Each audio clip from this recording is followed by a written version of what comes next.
If you're earning $300,000 a year, but feel like your career has hit a silent, invisible ceiling, I want you to know that you aren't imagining things. You've been checked into what I call the waiting room. I've seen this play out 100 times with senior professionals. You're hitting your targets, you're bringing in the revenue. On paper, you're a success. But when you look at the calendar for the next 12 months, it looks exactly like the last 12. There's no growth, no new challenges, just a high-paying loop of the same tasks. It's a specific kind of exhaustion, what the industry is now calling bore-out. You're making top-tier money, but you're essentially doing the same 3 things on repeat. And here's the reality of the market right now. According to the 2026 LinkedIn Workforce Report, internal hiring and promotions have dropped in 10 out of 11 major industries. We are living in what experts are calling a promotion desert. You might think you're just one more good performance review away from that next step, but the data says otherwise. 67% of professionals in high earning brackets are reporting this exact sense of stagnation. They're well paid, they're respected, but they're effectively stuck in place. Let that number sit for a second. If that feels like you, if you feel like you're being paid a premium just to stay put, you need to understand why. Because it isn't about your lack of talent. In fact, it's often the exact opposite. But why would a company pay you top dollar just to keep you exactly where you are? The hard truth is that your high performance has made you too valuable to promote. It sounds backwards, doesn't it? But think about it from your manager's perspective. There's a phenomenon called talent hoarding, and it is rampant in 2026. In recent studies, 75% of managers admitted to hoarding their best people.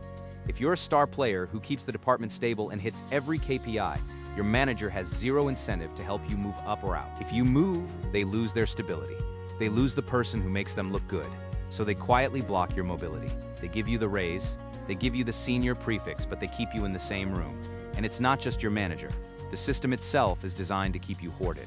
46% of employees now feel their managers actively discourage them from looking at growth opportunities outside their immediate team. And if you try to look outside the company, you run into the AI gatekeepers. Here's the part that most people have completely backwards. They think their experience will carry them.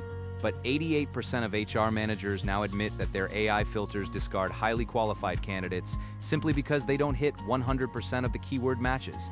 You're trapped by your own expertise. The very skills that got you to $300,000 are now the bars of your cage.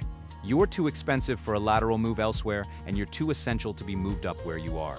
Here's where it gets really interesting. When I first saw this data on talent hoarding, it honestly changed how I think about the whole corporate structure. It's not a ladder anymore. For high performers, it's a holding cell. So if being a star player is what got you stuck, how are the people who actually broke out playing the game? I want to tell you about a tech lead I know at a Fortune 500 company. He was in the exact same spot you are, making great money, but totally hoarded. He realized that the only way out of the waiting room wasn't to ask for a promotion, but to build a new room entirely. He didn't go to his boss and ask for more responsibility. Instead, he negotiated for a 4-day work week. He told them, look, I'll keep the current output stable, but I need 1 day a week for a specialized internal project. He used that time to launch an AI automation task force. He wasn't just doing his job anymore, he was building a new function for the company. Within a year, he transitioned to head of AI strategy. He didn't just get a title change, he got a $120 salary bump and equity. He moved from task mastery, being the person who does the work, to AI integration, being the person who changes how the work is done. Now, this is the part that changes everything. Market analysis shows that workers who make this pivot command a 28% salary premium. They become hoarding exempt because their utility is cross-functional. When you're the person who integrates AI into the workflow, you're not just a department asset, you're a company-wide multiplier. This shift from mastery to integration isn't just about working harder. It's about the new wild card in the room, AI. In 2026, your AI skills are not a bonus. They are your exit visa from the waiting room. Let's be honest for a second. Most people are collecting AI certifications like they're scouting badges. They're putting AI proficient on their resume and wondering why the phone isn't ringing. But recruiters today don't care about your technical checklist. They care about proof of transformation. They want to know, how did you use AI to multiply business value? Did you save $1 million? Did you cut a 3-month process down to 3 days? AI proficient workers are commanding that 25 to 28% salary premium because they aren't just workers anymore. They are multipliers. If you can't show how you've multiplied business value, your 300 kilo salary is just a holding fee until the company finds an AI tool that can do 80% of what you do for a fraction of the cost. The waiting room is comfortable, but the walls are closing in. Recruiters in 2026 are looking for outputs, not inputs. They don't care about the hours you put in. They care about the results you generated using the new tools. Now, this is the part most people get wrong. They wait for their company to train them, but the people who are breaking through are training themselves and then proving the value internally. Now that you see the board, here is exactly how you move your first 3 pieces this week. Stop preparing to be hired and start proving you are a multiplier. Here's your 3-step blueprint to leave the waiting room behind. First, you need to negotiate for incubation time. Don't ask for a promotion. Ask for 10% of your time to be dedicated to a lateral, high-stakes AI project. Tell your manager it's about departmental efficiency. This is how you avoid the hoarding trap. You're still doing your job, but you're building your proof of transformation on their dime. Second, pivot your resume and your internal narrative toward multiplication metrics. Stop talking about your 15 years of experience. Start talking about how you used AI strategy to increase comp-ready output by 30%.